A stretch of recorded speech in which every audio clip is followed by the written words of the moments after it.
The current vice president and vice presidential hopeful both in Wisconsin today. It could only mean one thing. The campaigns believe the state is more important than ever when it comes to winning in November.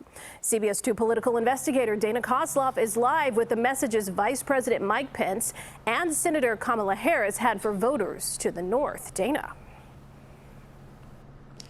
Erica, Vice President Mike Pence gave a lunchtime speech in La Crosse, Wisconsin, while Democratic vice presidential candidate Senator Kamala Harris is still in Milwaukee at this hour. Now, both of their visits come less than a week after both presidential candidates visited Kenosha, Wisconsin, after protests, looting, and the police shooting of Jacob Blake thrust that Wisconsin city into the national spotlight. I promise you that we're never going to stop fighting for working people all across Wisconsin and all across America until we bring this state and this nation back bigger and better than ever before. Less than 2 weeks after Wisconsin Lutheran College canceled the graduation speech by Vice President Mike Pence, he swung through the swing state anyway.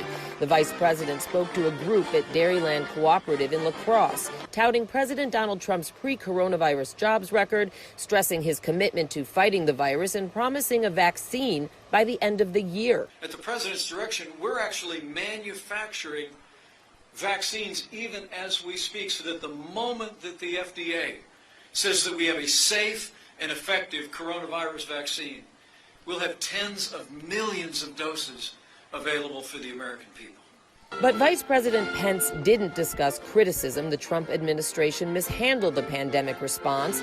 He also didn't directly mention the police shooting of Jacob Blake and skimmed over last month's looting in Kenosha, talking law and order instead. He also gave the president credit for restoring calm there, even though Wisconsin Governor Tony Evers activated the National Guard a day before Mr. Trump called for their help. We sent 200 federal law enforcement officers into Kenosha. Working with the National Guard and local law enforcement, we quelled the violence. Democratic challenger Senator Kamala Harris arrived in the swing state near the end of Pence's visit, meeting privately with Jacob Blake and his family before touring a union training facility and meeting with black business owners in Milwaukee. Senator, how was your meeting with the family? Really wonderful. I mean, they're an incredible family, and what they've endured, and they just do it with such dignity and grace, and you know, they're carrying the weight of a lot of voices on their shoulders.